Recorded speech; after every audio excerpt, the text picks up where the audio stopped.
Yo sé que todos tenemos lo que se llama una partida de nacimiento, y los conflictos lo mismo. Y curiosamente es el único que parece que tiene una fecha de nacimiento renovable, es el conflicto palestino-israelí. Porque hablando en estos días, parece que el 7 de octubre es el que ha marcado el conflicto en Palestina.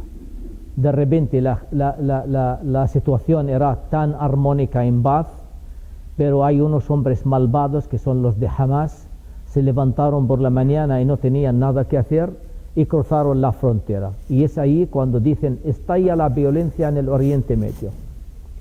Pues para esa situación que parece idílica y maravillosa, que es lo que se vivía en Palestina, quería hablar de la Franja de Gaza, de donde surgió ahora, por lo menos en la Franja de Gaza, no el conflicto palestino-israelí que ya es crónico. La Franja de Gaza es un territorio en que el 85% de ellos son refugiados. ¿Qué quiere decir?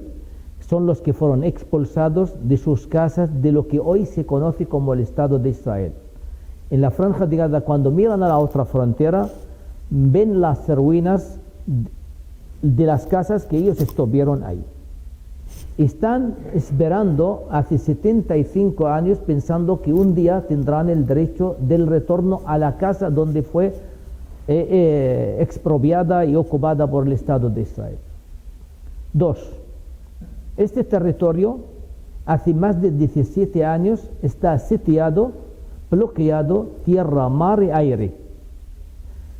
Una anécdota de un ministerio israelí, le preguntaron, pero esto es inhumano, eso no puede ser. Y dijo él, no tenemos ningún interés en matarlos, pero sí que los vamos a poner a dieta, de forma cínica, que es ejercer el poder sobre una población civil como es 2.200.000 palestinos que viven en una franja que la densidad demográfica son 5.000 por cada kilómetro cuadrado. España estaba mirando el otro día, creo que son 93 por cada kilómetro cuadrado. En la Franja de Gaza, 5.000 por cada kilómetro cuadrado. Ellos controlaban toda la vida de los palestinos en la Franja de Gaza. Saben la caloría que consume cada ciudadano de ellos, porque son los que permiten cuántos camiones se pueden entrar o no pueden entrar en la Franja de Gaza. Se añade a eso, en los últimos 16 años, 5 guerras se fue atacada la Franja de Gaza. El último, el 21. Esta situación, obviamente, la población palestina tenía dos opciones. O admitir ese destino está impuesto sobre ellos, o rechazarlo, o resistirlo. Y esta es la historia de todos los pueblos, que no es la resignación, sino la resistencia. Por tanto, esta población se prepara, la resistencia palestina durante todo este tiempo tenía una respuesta a estas medidas que ha implantado Israel sobre ellos. La grandeza de la operación militar, digo la grandeza y la operación brillante militarmente, aparte de algunos aspectos que podemos hablar de ella, militarmente la operación es brillante. No mides la operación por lo que ha logrado, sino por lo que tienen de recursos y cuánto han sido capaces de hacer. ¿Y qué es lo que han hecho? Han roto una cultura que se ha implantado en el Oriente Medio, que estamos ante uno de los estados más poderosos y el cuarto ejército en el mundo. Es el estado nuclear, es el que ha ganado todas las guerras contra los países árabes, es el que ha ocupado el territorio de 4 o 5 estados árabes, y ahora mismo tanto la cultura de la derrota implantado en los países árabes están intentando todos naturalizar su relación con Israel. Y la palabra de resistencia estaba casi en desuso. Déjate, ya está, tenéis que ir con la corriente, es decir, admitir la situación impuesta por el Estado de Israel. Por esto la operación ha hecho rescatar el concepto de la resistencia, rescatar el concepto de un pueblo que no quiere ser ocupado, rechaza ser ocupado y lanza una operación que rompe la doctrina militar que Israel implantó en los últimos años. Hay un Jablonski, es un intelectual israelí, escribió un libro que se llama El Muro de Hierro, y el resumen de ella decía, aconsejaba a Israel, dijo: ustedes van a crear un Estado como un cuerpo extraño en un medio hostil. Cuidado, si tenéis que hacerlo, tenéis que tener permanentemente la capacidad de ganar la guerra con un poder aplastante, pero no solamente ganar la guerra, sino evitar la tentación de alguien que podía implantaros cara. Y esa es la operación que ha ido contra esa doctrina, que la teoría de la disuasión sobre los palestinos con los pocos recursos, que los vigilaban. Había un muro, el muro, sigue, no es que había, sigue el muro, 6 metros de altura arriba y 10 abajo, torres de vigilancia, aviones que vigilaban el cielo de la Franja de Gaza 24 horas, satélites. Sabían todo, pero literalmente todo. Ellos fardaba, Israel dice, sabemos hasta lo que comen y la media de la ropa interior de los líderes de la resistencia. Fardaban. Y a pesar de esto, vienen estos y rompen esta doctrina, cuestionan la doctrina de la que Israel ha impuesto sobre la población. Y entran en 3 horas, Israel se queda en shock. No se hizo esto ni en el 73, que es el ejército egipcio que ha sido capaz de romper la barrera del Bar-Lev. Hablaban del cemento en el muro, decían con el cemento que metieron en el muro, para darle más fuerza, podías hacer una carretera desde la Franja de Gaza hasta Bulgaria, más de 1500 metros. Pues han roto. Esta es la primera meta, dice alguien. ¿Qué quería la operación? ¿Qué pretendían con esta operación? Una, romper la doctrina militar israelí impuesta, que no hay nada que hacer frente a su poder aplastante. Recuperar ese lenguaje de la resistencia de los pueblos contra la ocupación. 3, frenar esa caída, deslice de todos los países árabes que tenían un miedo, que buscaban en Israel el aliado perfecto contra otros posibles enemigos y buscar una estabilidad. Esto es a nivel estratégico, y este logro ha sido capaz, tanto que había una cultura de la derrota implantada en nosotros, que hay algunos hasta amigos nuestros se plantearon diciendo, no, Israel sabe todo. ¿Tú crees que Israel no sabía esto? Seguramente les dejó hacerlo para que ellos se puedan hacer lo que están haciendo ahora mismo, como un pretexto.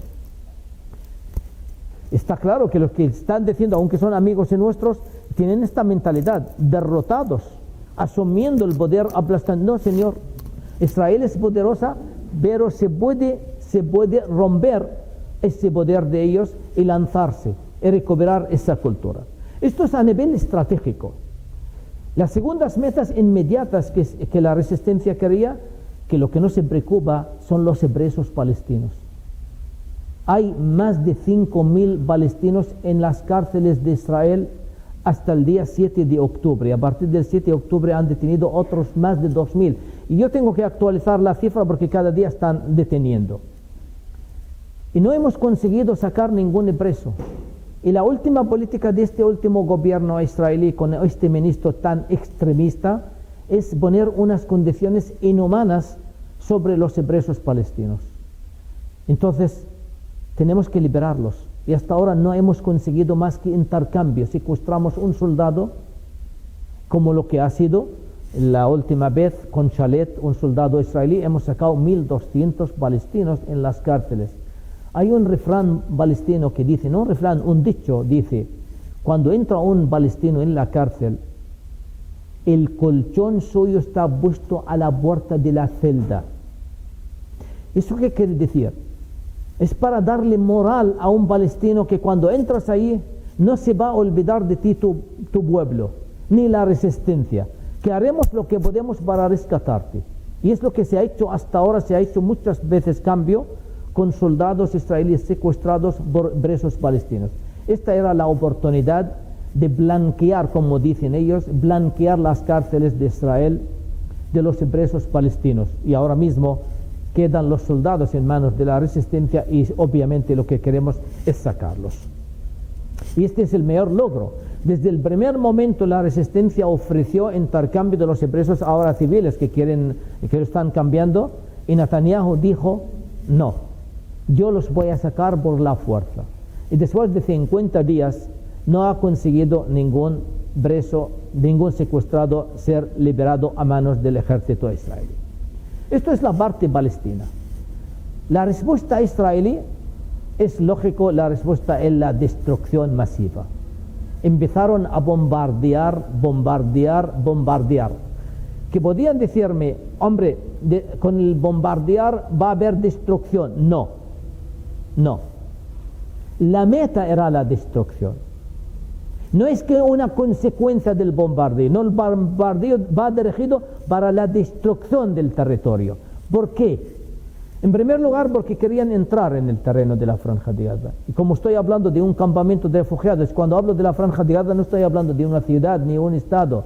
Es un campamento de refugiados que las calles de ellos son estrechas, como la parte vieja de Santiago. Por lo tanto, un Merkava, que es el tanque israelí, que lo utilizan el número 4, el último modelo, mide 6,7 metros de largo y de ancho 3,8 más o menos. Y estos tanques que tienen puestos a la frontera con la Franja de Gaza 500,000 y hablan de más de 300 tanques que van a entrar, pues necesitan aplanar la zona para que puedan entrar los tanques y controlar la zona. Esto es el primero, aplanarla. El segundo, matar, que es lo que yo, cuando me preguntaron en el primer momento, dije, ¿cuánto tiempo dura esto? Dijo, Israel primero necesita hincharse de matar cuanto más palestinos. Pero ¿por qué se hace esto? Siempre hay un objetivo político para esto. Una, que la población palestina al ver tanto bombardeo en contra de ellos, se rebelan y culpabilizan a la resistencia por tu culpa, mira lo que nos está haciendo Israel. Que eso es lo que se hizo siempre. Los embargos cuando se hacen contra un país, ¿para qué se hace? Para que la población sale en contra del gobierno. Lo que pasa es que la estupidez de estas potencias no tiene límite, porque hasta ahora no conozco en la historia ningún caso que un gobierno ha sido derrocado a consecuencia de un embargo. Lo que sí que han conseguido empobrecer la población, pero el gobierno ninguno ha caído a consecuencia de un embargo. Por tanto, no se ha rebelado la población palestina contra Hamas culpabilizándola por lo que ha pasado, esta es una. Y la segunda, tampoco la resistencia se ha debilitado lo suficiente como para decirle, venga, aceptamos las condiciones que ustedes si quieren. En las dos condiciones se han fracasado. Y la tercera objetivo, que es el plan estratégico, que lo sacaron del cajón, que la tenían hace mucho tiempo, siempre se han hablado. Lo que quieren es expulsar la población de la Franja de Gaza para instalarlos en el Sinaí de Egipto.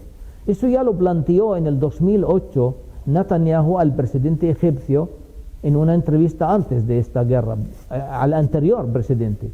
Y están sentados juntos así, están en conversación, de repente Netanyahu dice, espera un momento, voy a traerte un mapa. Trajo un mapa y le dijo, imagínate que los de la Franja de Gaza los metemos aquí en el Sinaí, alrededor de 1,5 millones, y podemos montar una ciudad para ellos, financiada por países árabes y los países europeos que yo voy a ayudar para que ellos financien esto. Egipto inmediatamente le dijo al presidente, olvídate. Le dijo, pero espera que te lo voy a explicar. Le dijo, no quiero que me lo explique. Porque Egipto, en aquel momento y este momento, no quieren asumir de nuevo la responsabilidad de la cuestión palestina al meterlos en el Sinaí, porque es un territorio de Egipto. Y aunque lo acepta el gobierno ahora, dentro de poco tenemos un problema con la misma población del Sinaí, que van a decir que nosotros hemos invadido este territorio como los israelíes nos invadieron en nuestro territorio. Pero ellos piensan de cambiar el territorio, coger un territorio y implantarlo, es como si fuera estamos en un mercadillo. Vendemos y cogemos un territorio. Esto es el plan de Israel que quiere. Entonces, como Egipto ahora mismo ha rechazado de nuevo, dijo, no quiero saber nada de esto, entonces Israel hizo lo que ella sabe hacer. Hemos dicho la destrucción, el asesinato y bombardear todo lo que está de bien. No solamente las torres residenciales han hecho, hospitales, escuelas, panaderías, que sorprende, dice tú, que hay en las panaderías. Pues, ¿qué ocurre? Cuando tú eliminas todos los elementos que podían ayudar a sobrevivir a una población en una zona, la conviertes en habitable. Si después cortas el agua y el combustible, la alimentación, y la gente no tiene ningún refugio, ni siquiera los hospitales son refugios para la población palestina, es lógico que el palestino se marcha. Y ahí dicen, ¿ves? Nosotros no los hemos echado, ellos se marcharon.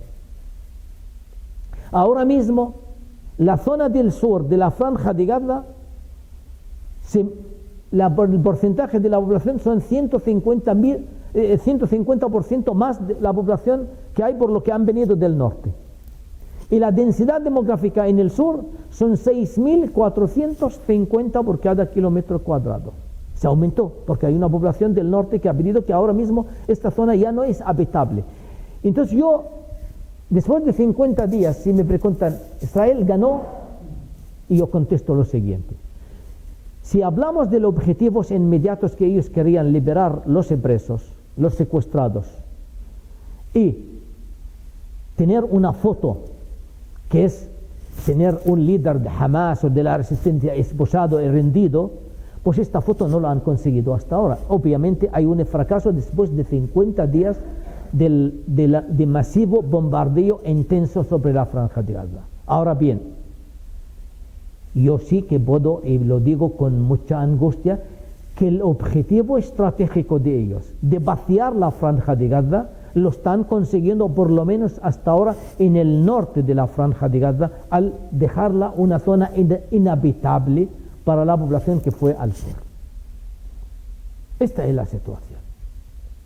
La situación, estamos en una guerra en la que Israel tiene objetivos inmediatos y otro objetivo estratégico. Es difícil hablar de Israel sin hablar del pecado original. Es que no nos entendemos muchas veces. Yo aquí hay una cosa que me sorprende. Para Europa, Israel sigue siendo el país víctima, el Israel democrático y el Israel exitoso. Las tres facetas que impresionan en Europa y nos lo comentan a menudo, porque esto oculta la realidad de la naturaleza del conflicto. Lo que está pasando en Palestina, estamos ante la naturaleza de lo que se llama el colonialismo de asentamiento. ¿Cuál es la diferencia entre uno y otro? El colonialismo clásico iba a la población, aprovecha los recursos naturales de ellos, pero la población está ahí, no le interesaba, al contrario, la necesitaba como mano de obra barata para sus proyectos. En cambio, los colonialismos de asentamiento necesita el territorio sin población. Si no, no pueden hacer colonización, no pueden conseguir confiscar el territorio. Por eso cuando hablamos de Palestina tenemos que hablar de la tierra de Palestina. Ellos se quieren Palestina sin palestinos. Es la tierra, el conflicto es la tierra, no es el palestino. A ellos les preocupa el palestino dónde se encuentra. Si yo estoy aquí, lejos de la causa palestina y sin ningún compromiso de mi palestinidad, ellos hasta me ayudan. No tienen un rechazo al palestino por ser palestino. Tienen al rechazo al palestino donde se encuentra en el momento de la prioridad del proyecto israelí. Hoy día es la franja de Gaza. Pero ayer está Jerusalén y anteayer Nablus. Ahí son el peligro de estos palestinos en la zona, en el momento. Entonces, este es un proyecto de colonialismo. Hay una anécdota del jugador de Estéfano, seguramente lo conocen, cuando vino a jugar en el Real Madrid, notó que los jugadores en el Real Madrid le mandaban el balón aire, base de aire. Él no le gusta este juego. Le gusta el balón al campo, ras. Entonces cabreado, cogió el balón y reunió con ellos y le dijo, a ver, ¿este balón de qué está hecho? Dijo, esto de las vacas. ¿Y las vacas qué comen? Hierba. ¿Y la hierba dónde está? El campo. Pues el balón tiene que estar en el campo. Y yo esto lo utilizo para que cuando alguien hable de Palestina, que hable de la tierra de Palestina. Porque el conflicto es sobre la tierra de Palestina. Han venido a colonizar el territorio palestino y expulsar. Por eso estamos hablando de un conflicto que el 75% de la población palestina fue expulsada en el 48 y viven desde entonces, hace 75 años, esperando la legalidad internacional. Han vaciado el territorio. ¿Cuántos son palestinos? Ahora son 5 millones, pero cuando fueron expulsados son 700.000 palestinos.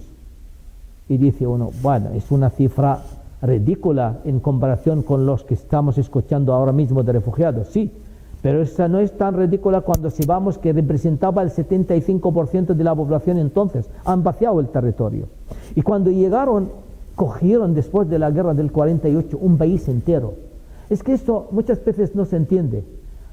Se hicieron dueños de las escuelas en Palestina, de las bibliotecas en Palestina, los bancos de Palestina, los hospitales de Palestina. Se han convertido en los dueños de todo lo que había en Palestina, que era una institución de un pueblo.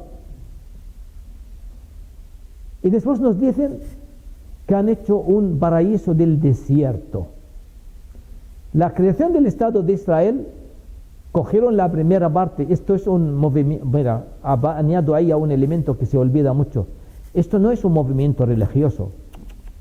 El colonialismo en Palestina ha sido un colonialismo laico, apoyado por derecha e izquierda en Europa.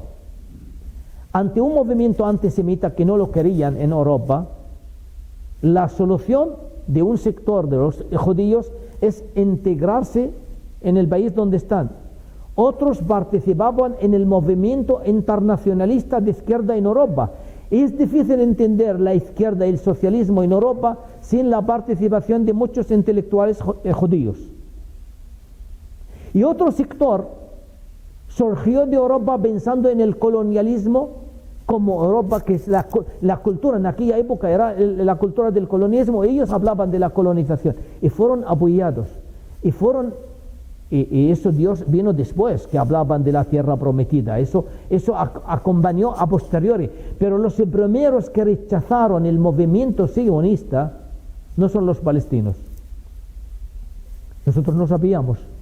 No había internet, no había noticias, no había televisión. Están en Europa pensando en que van a ocupar nuestro territorio, pero nosotros no nos hemos enterado hasta que llegaron a Palestina. Y hasta tardamos años a reaccionar porque veíamos que venían de forma masiva y apoyada por el colonialismo británico. Los primeros que rechazaron el movimiento sionista son los rabinos religiosos. ¿Por qué? Porque el código y la doctrina religiosa de ellos dice, sí que hay que ir a Jerusalén, pero no podemos ir a Jerusalén antes de la llegada del Mesías. Hay que esperar, es una metáfora la vuelta a Palestina. Tienen que esperar el Mesías para que ellos se vuelvan a Palestina. Y como el Mesías no había llegado, entonces no podían volver a Palestina. Y dos, por favor, les dijo, no hablen de esto porque nosotros queremos integrarnos. De hecho, Herzl, el fundador del movimiento sionista, mandó una carta que quería hacer el primer congreso en Múnich, después se hizo en Bad, en Suiza. Y le dijo, quiero hacerlo en Múnich. Le contestaron 78 rabinos de los 80 que había, le dijo, ni se te acerca por aquí. Estamos bien integrados y no queremos.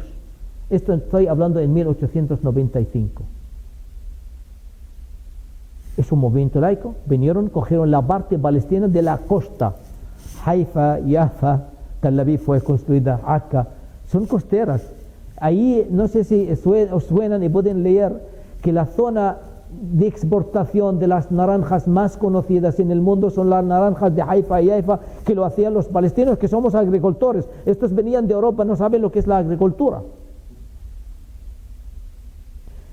Bien, pues este es el movimiento. Lo más peligroso es ahora, porque cuando ganaron Israel el 67, la guerra del 67, toda Palestina, ahí surgió los nombres de algunas que aparecen en la Biblia. Lo que dije anteriormente que no era religioso, porque las ciudades que estoy comentando, ninguna figura en la Biblia, no forma parte del léxico religioso de los judíos. Haifa y Jaffa, pueden ustedes leer la Biblia del Antiguo Testamento, no figura.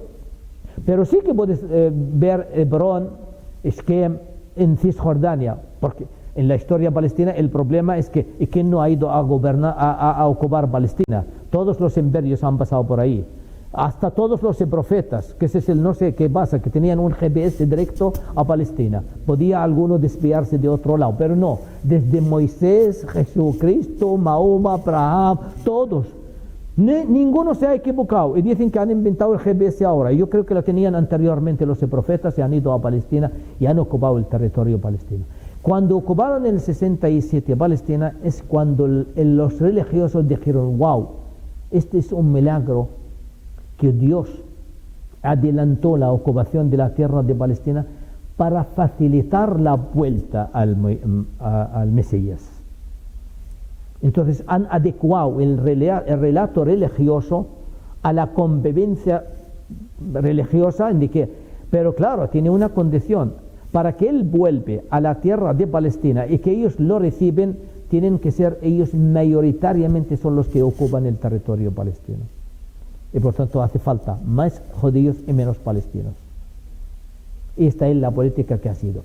Se añade a ella que estamos ante uno de los gobiernos más radicales en la historia de Israel.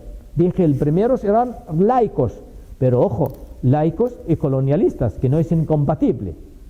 Y ahora mismo es religiosos y colonialistas, es igual. Pero esto ahora mismo tienen una misión para cumplir una promesa divina para ocupar la totalidad del territorio palestino. Donde sorprende es la respuesta europea. A mí, Europa me ha sorprendido. Me sentí muy indignado.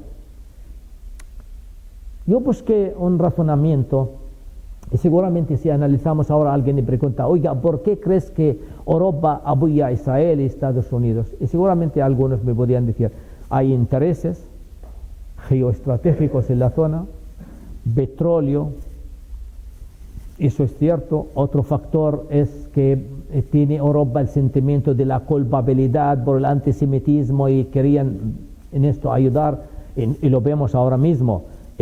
Alemania tiene una postura ahora mismo contra los palestinos que no lo entiendo. Hasta, perdóname, que tienes la cofia en Alemania está prohibida ahora mismo, es un símbolo de antisemitismo. Entonces, ¿qué ocurre? ¿Por qué? Yo casi quería tranquilizar a los alemanes y les voy a decir, tranquilos, hemos comprendido que ustedes han demostrado claramente que no sois antisemitismos judíos.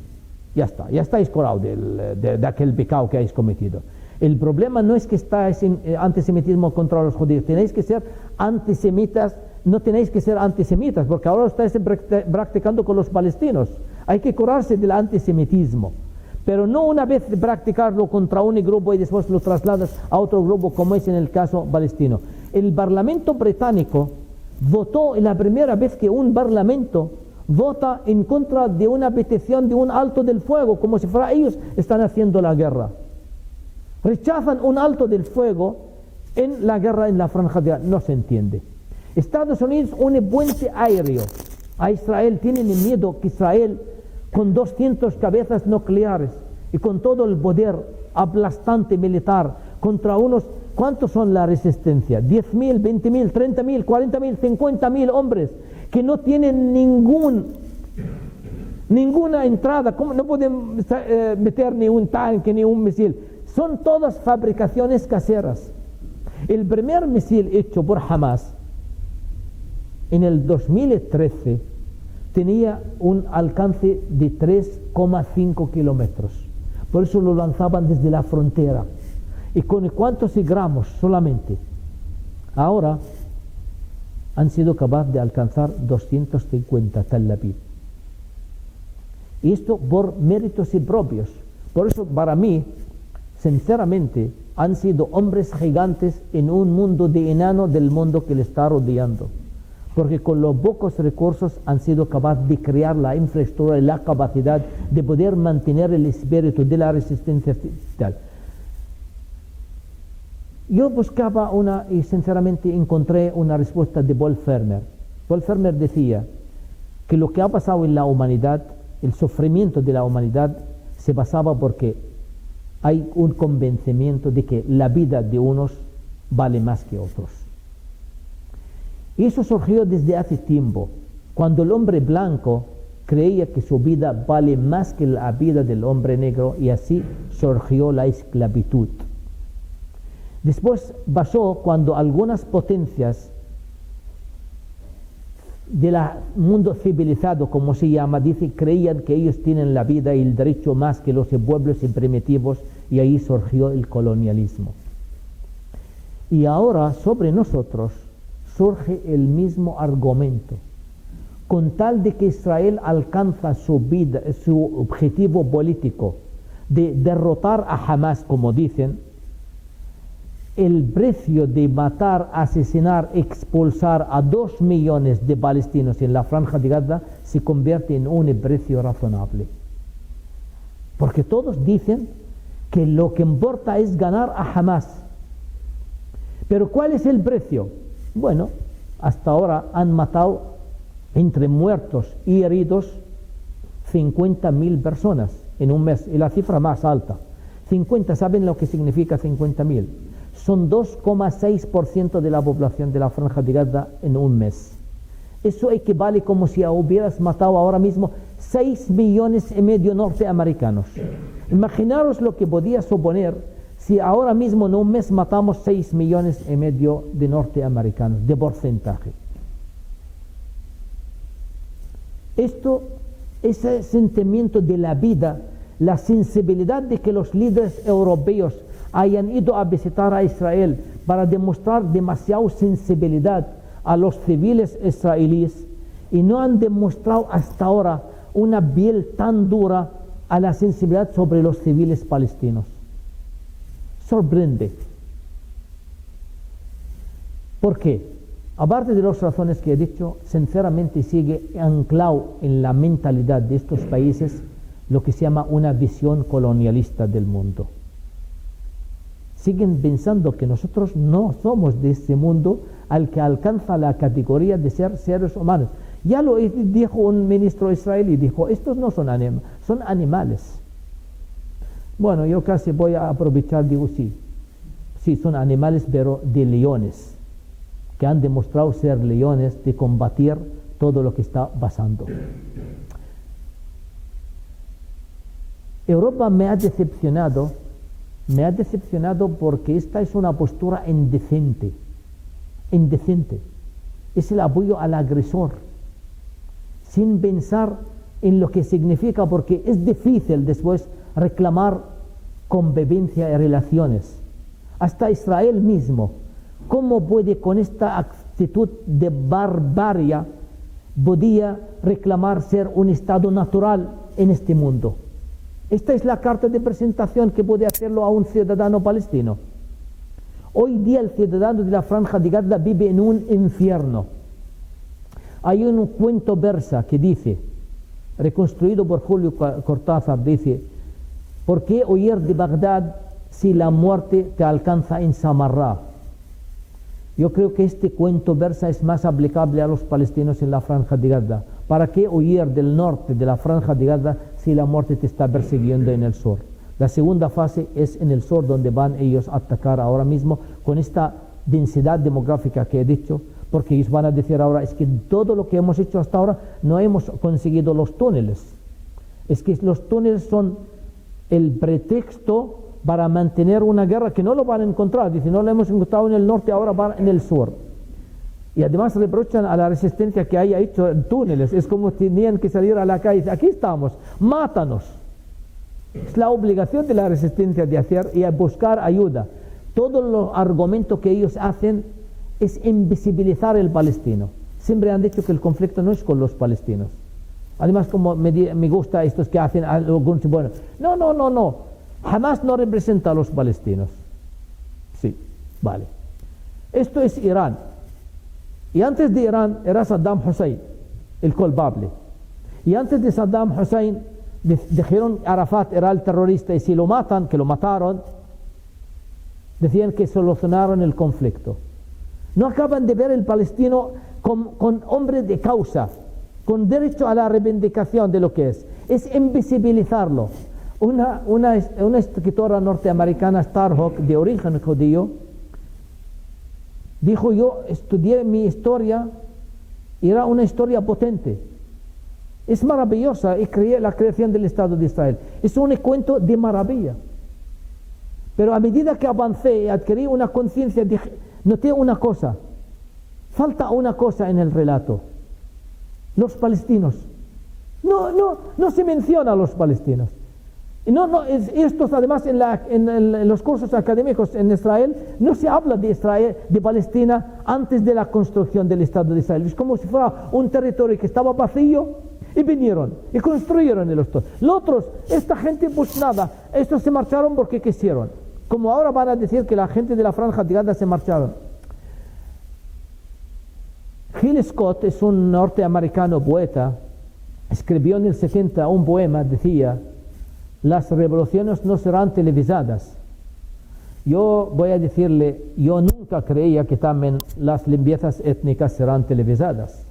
Es la primera vez en mi vida, nunca imaginaba que vamos a ser testigos cómo se asesina a un pueblo y cómo se bombardea a un pueblo con tal de alcanzar un objetivo político de expulsarlo del territorio. Como si los alejan al Sinaí, vamos a olvidarnos. Yo llevo aquí en España casi 40 años. Yo crecí y creció dentro de mi Palestina.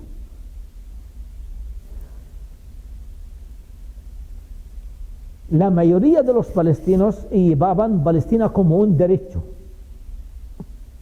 Y no hay olvido.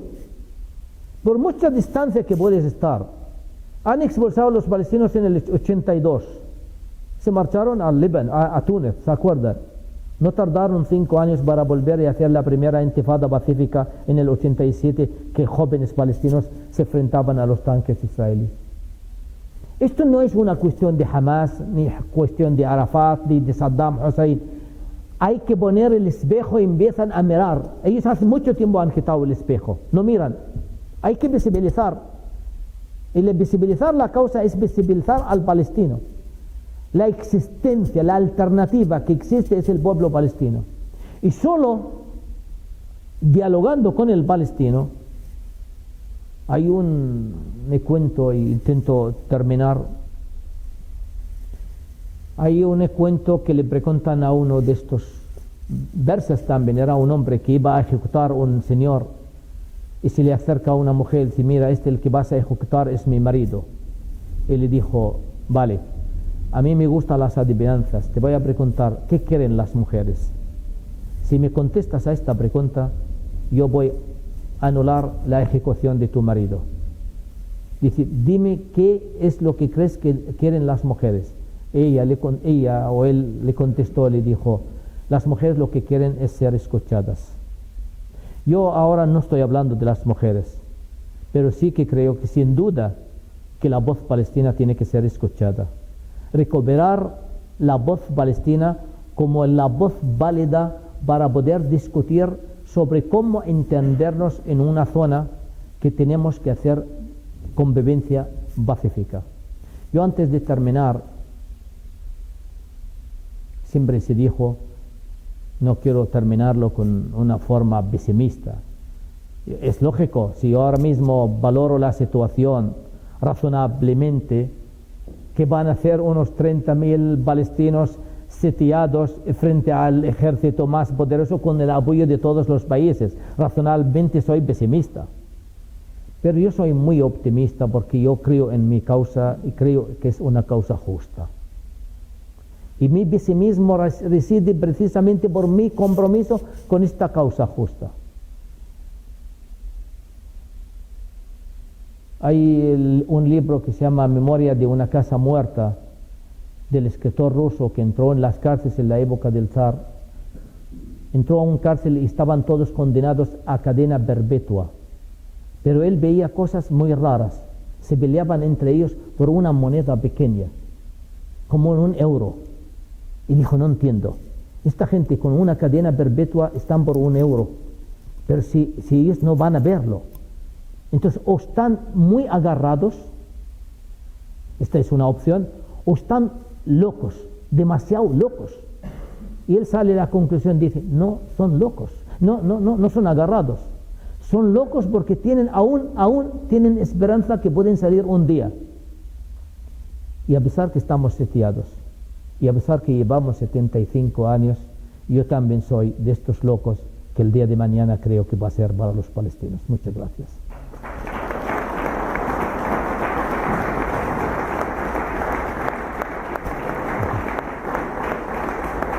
Bueno, primero el Jazeera.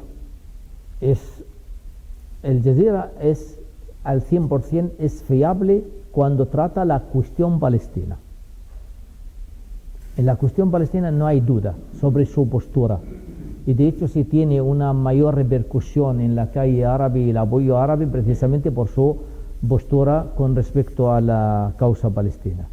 Es cierto que es uno de los logros de este país, que ha sido capaz de tener la base americana más grande en el Oriente Medio, en Qatar, y al mismo tiempo tener Al Jazeera como el portavoz, entre comillas, del sentimiento de la calle árabe. ¿Me comprendes? Del sentimiento.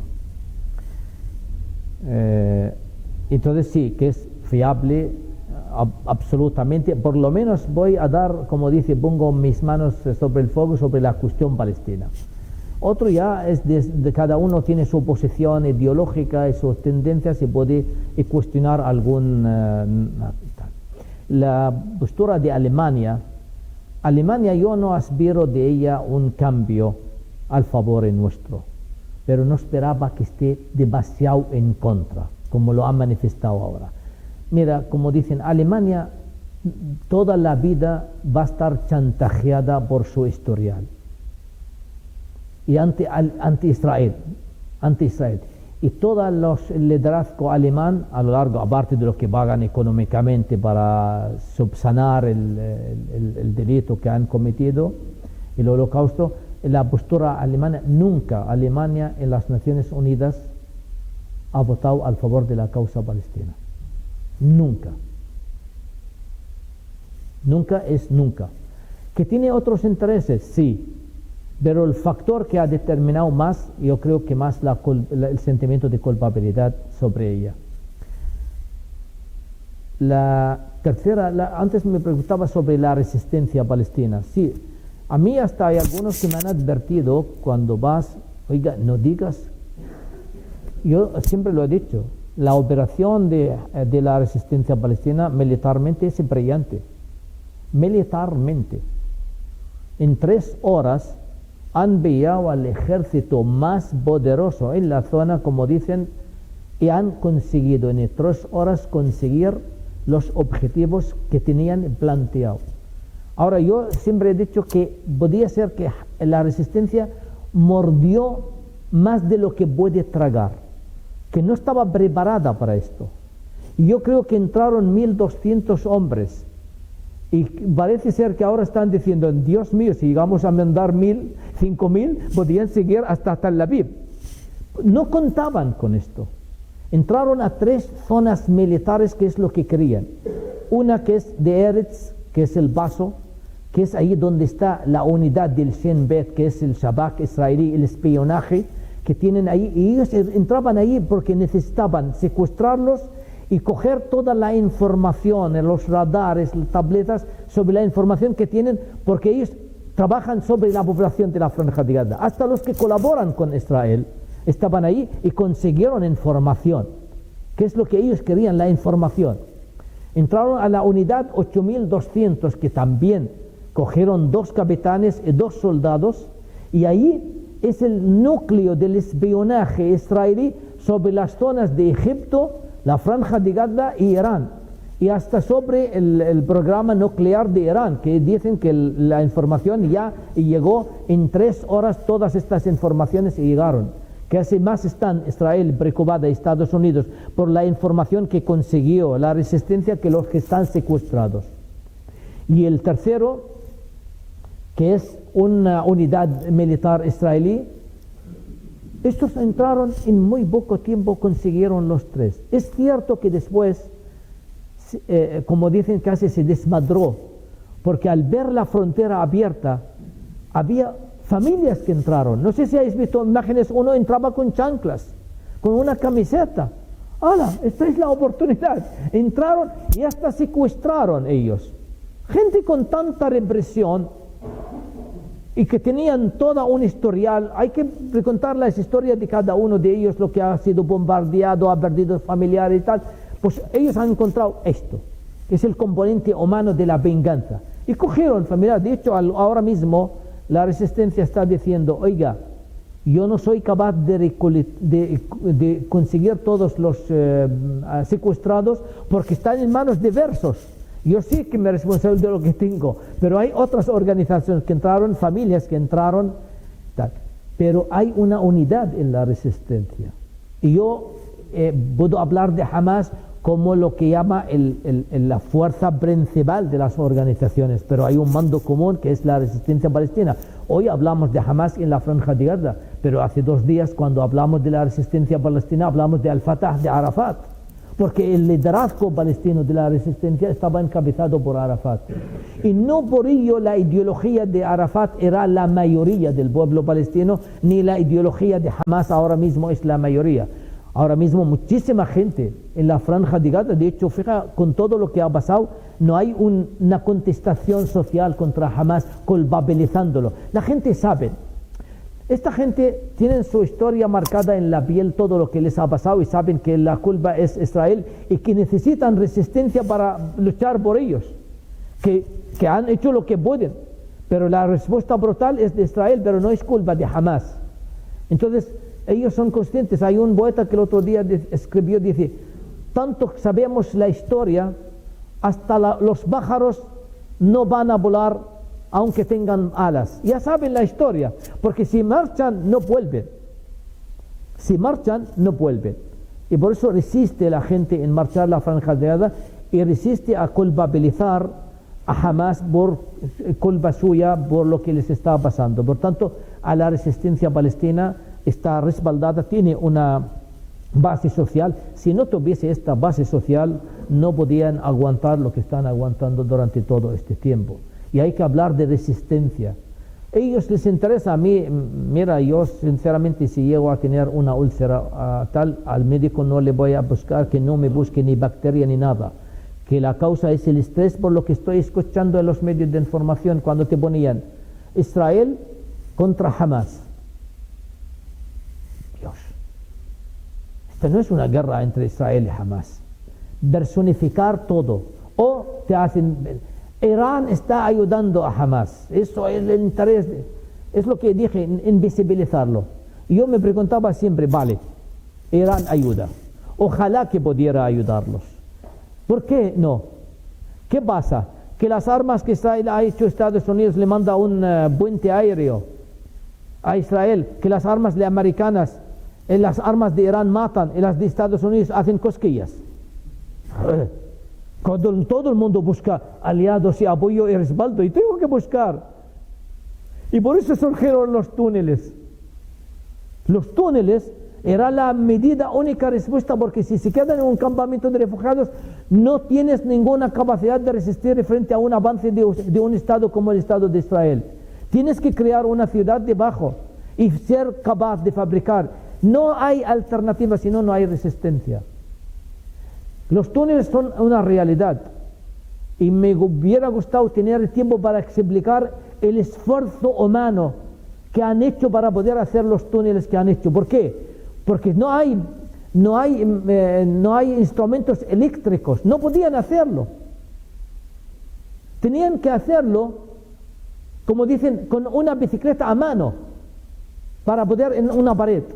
Y fíjate, hasta ni tomaban agua, porque no pueden ni siquiera sudar abajo, de unas circunstancias asfixiantes, y llevarlos a hombros, hombres, el recorrido que lo leí, casi el recorrido del Mar Rojo, ida y vuelta, de llevar la arena, la tierra que sacan de ahí, para que Israel no puede verlo y vigilarlo, que tiene el cielo de la Franja de Gaza vigilado 24 horas. Han hecho, le dije sinceramente, es admirable. Yo digo, sí, yo soy palestino, ahora sí que pertenezco a esta gente. Porque han dotado la palabra de la resistencia un sentido. Con los escasos recursos que tienen, han dado sentido a la resistencia y la capacidad de la resistencia de un pueblo. Y me parece genial. ¿Cómo vive la gente? Seguramente habéis visto hasta algunos utilizan transporte animales. Están en la Edad Media. Cada guerra hacía volver 10 a 15 años la franja de Gaza. No hay ningún recurso. El 55% están en paro. Viven a expensas de la ayuda que entra. Y por eso Israel dice, hoy permito 5 camiones, o otros 100, o otros 200, o 10. Suministra, por eso dijo él, voy a ponerlos a dieta. Calculan lo que puede comer y lo que necesitan, y cuando quiere, cierra el grifo. A mí no me preocupa ahora la situación. Observen más adelante las epidemias que va a ocurrir en la franja de Gaza. Esto no va a matar 50.000 palestinos. Las enfermedades de las epidemias a consecuencia de el agua que están bebiendo no es un agua sana. Y la alimentación es escasa. Lo que se ha hecho contra ellos es difícil poder transmitir la situación de la franja de Gaza. Es inhumano. Es inhumano. Estos viven en otra época. Y claro, todo esto, toda esta presión, para que ellos al final acepten. ¿Qué se hace? ¿Para qué se hace esto? Para que la población podía admitir, ya está. Renuncias al derecho del retorno, aceptas las condiciones de Israel, y el proyecto israelí se prolonga. Confiscar más terreno palestino. Cuando hablamos de colonias, es que fíjate la provocación, ni siquiera la resistencia sabía. Al lado de la franja de Gaza había un musical, había una fiesta musical que lo tienen ahí, que el asesinato de muchos, por cierto, dicen que han matado, sacaron 40 niños pequeños, le han cortado las cabezas. Hasta Biden, el presidente norteamericano, comentó que sí, que eso ya lo vio él. Tuvo que salir a la Casa Blanca para desmentirlo. Dijo, no hubo ninguna foto porque no tienen. Y Israel después reconoció que era una información falsa. Al principio las informaciones salían porque todos querían hacer ver que Hamas es Daesh. Es Daesh. Y Netanyahu insiste en este argumento. Dice, oiga, estamos luchando contra Daesh, contra el terrorismo, somos la primera barrera. Y ya saben, si perdemos, ustedes van a perder. Este es el cuento de nunca acabar. Mira, le voy a contar algo, la diferencia, una diferencia esencial. Jamás la resistencia palestina nunca hizo una operación fuera de Palestina. Nunca. Y Hezbollah lo mismo cuando hablan del partido del Líbano. Dicen que es Daesh. ¿Cómo que Daesh? Él está luchando por el territorio libanés. Nunca hicieron estas organizaciones ninguna operación fuera del territorio libanés o palestino, sino en contra de fuerzas de ocupación. Por eso el argumento tan falso, cuando Israel dicen, los europeos dicen, Israel tiene el derecho a la defensa, autodefensa. Esto es ilegal. Este derecho está dado a los pueblos ocupados, no a un Estado ocupante. ¿Cómo han cambiado las cosas? Es decir, un Estado ocupante, él tiene el derecho de defenderse.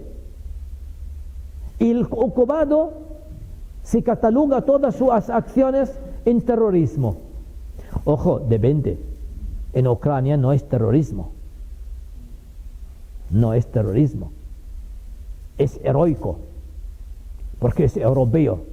Los franceses siguen fardando de la resistencia suya contra los alemanes. De hecho, la palabra resistencia, cuando empezó la ocupación iraquí, hay una periodista árabe que le invitaron a escribir artículos, le han dicho, puedes utilizar el término que quieres, pero no puedes utilizar la palabra resistencia iraquí. Y preguntó ella, ¿por qué? Dijo, porque la resistencia está anclada en la mentalidad occidental, que es la resistencia contra el nazismo, contra la ocupación, y no quieren que asocia la gente que la lucha de los iraquíes es equiparable a la lucha de los franceses. Claro que no. Hasta aquí podemos llegar. Lo mismo la lucha de los palestinos. Voy a contaros una anécdota que siempre la cuento. Yo fui hace poco tiempo, hace un año, a Bayona a comer. Y cuando entramos en el restaurante pedí la carta del menú. Y la primero que me unían, ensaladilla ucraniana.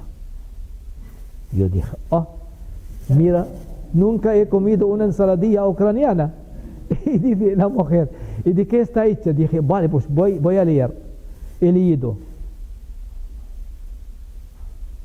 Es la misma composición de la ensaladilla de rusa, pero con más huevos.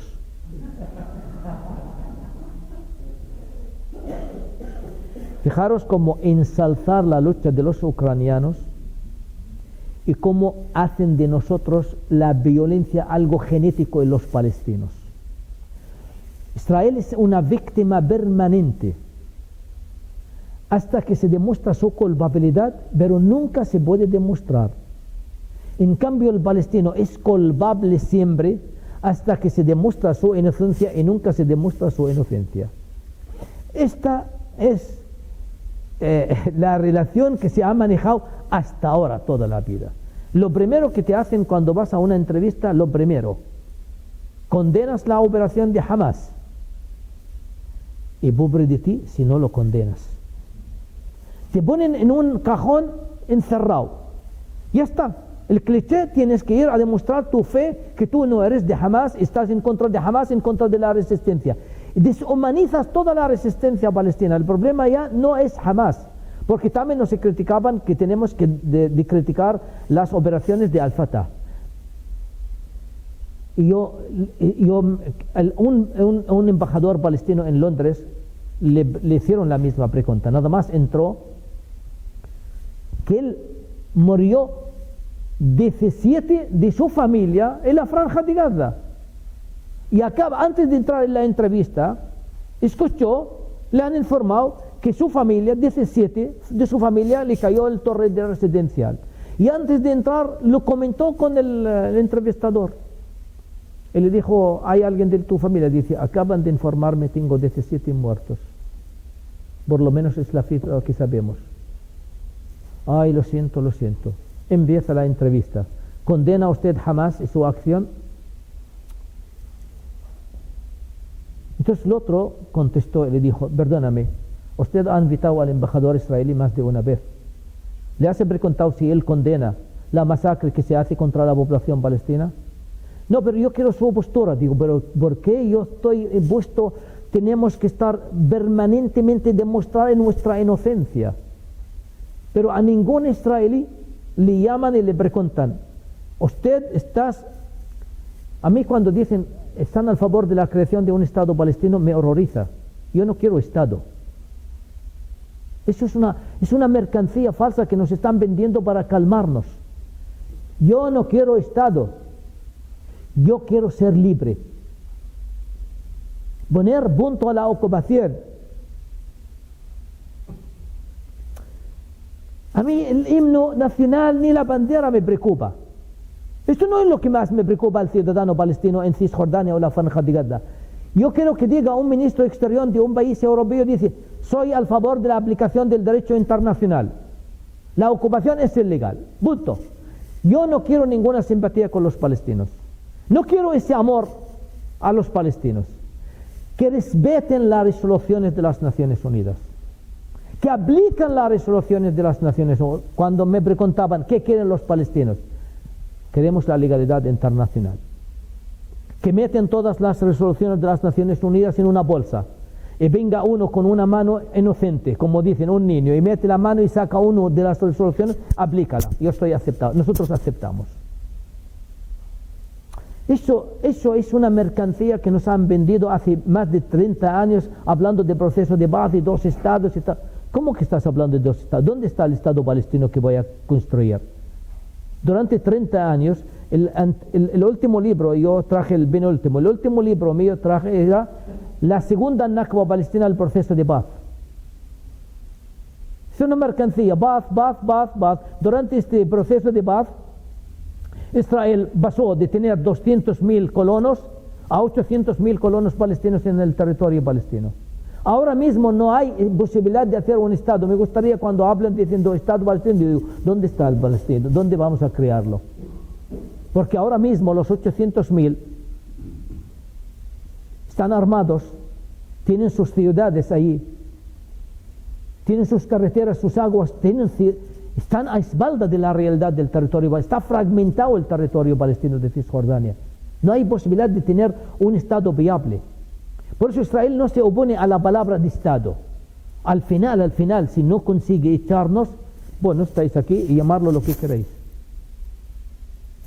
Aquí está el error nuestro. El error haber comprendido, aceptado el relato de Israel. Estados, dos estados. No, yo no quiero Estado. Yo quiero ser libre.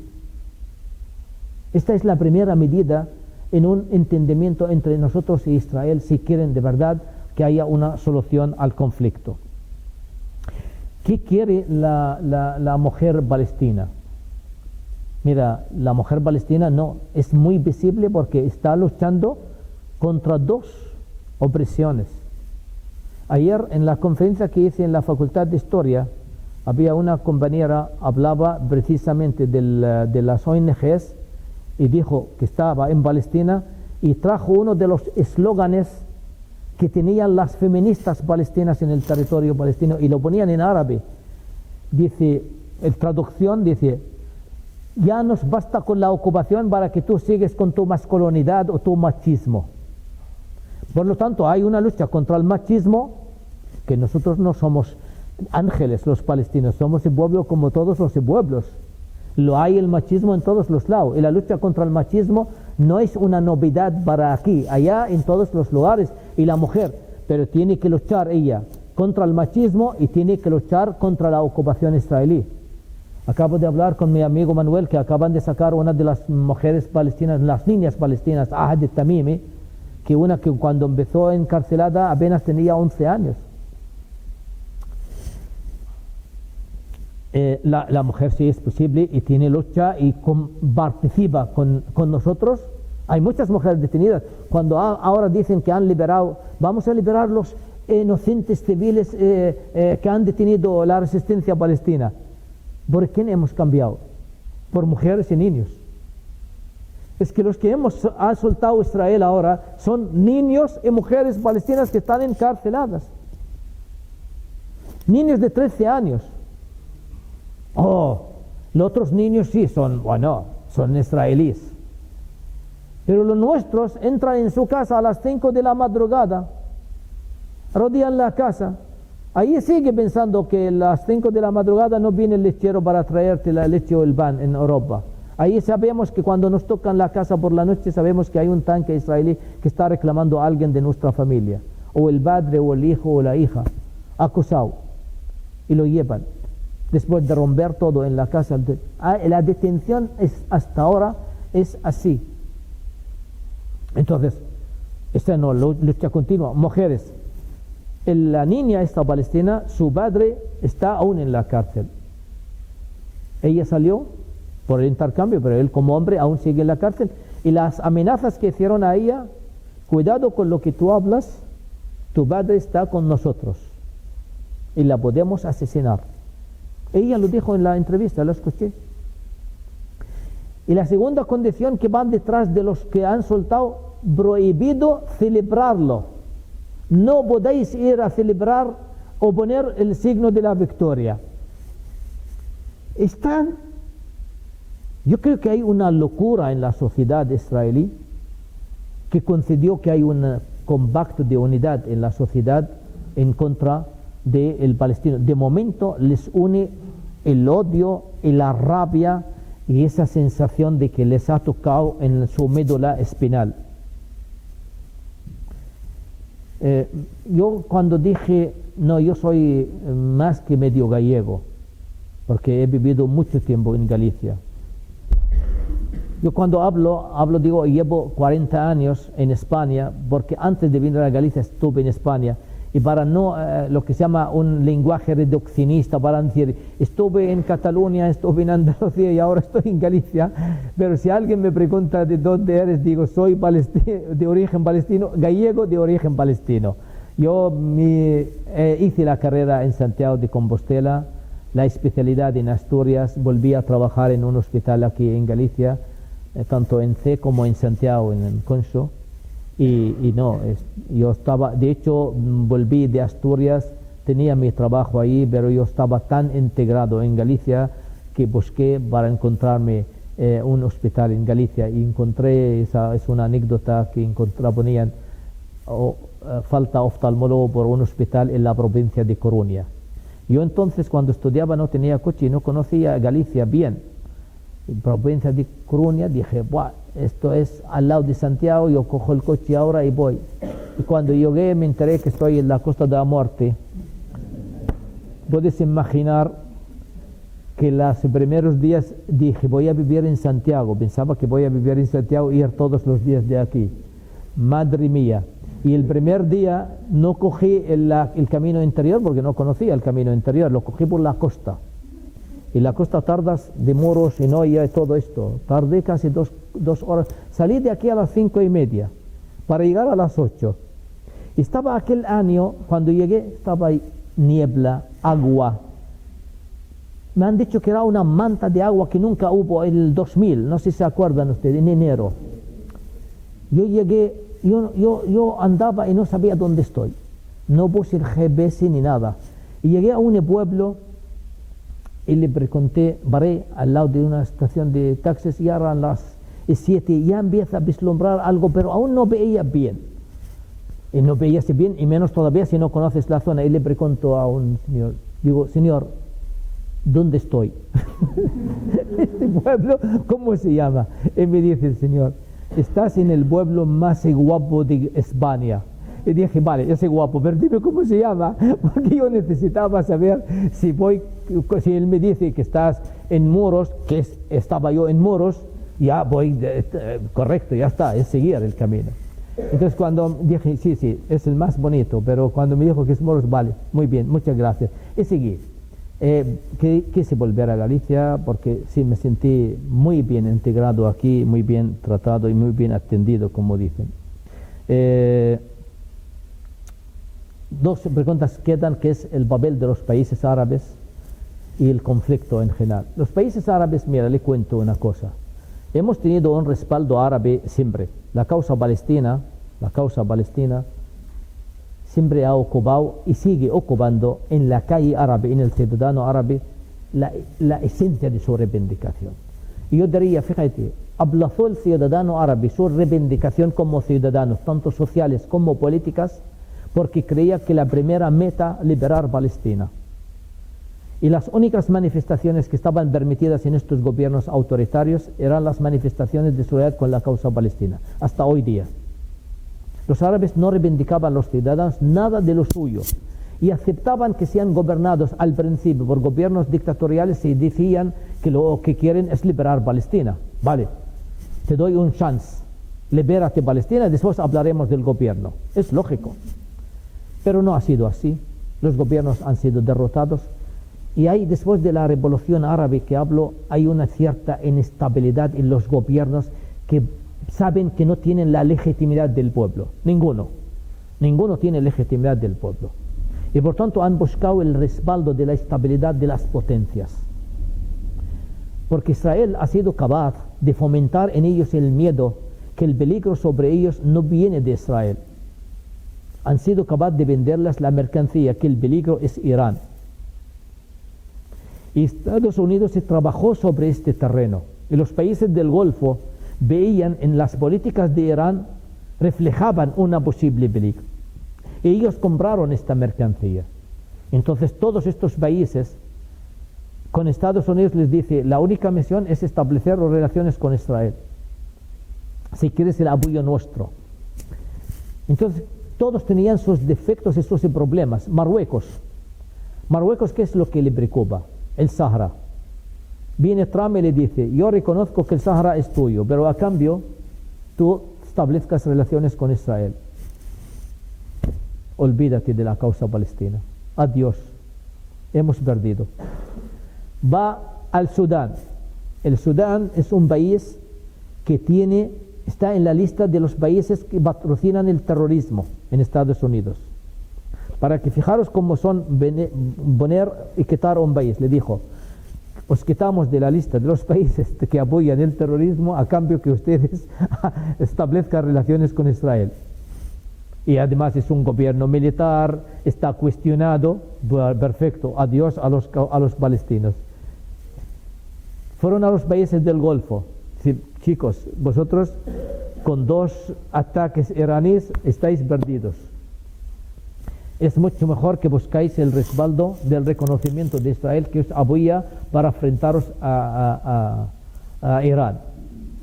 Pues han comprado la mercancía e intentaron ahora establecer. De hecho, el último que estaba ya previsto es Arabia Saudí, que ya estaba en camino.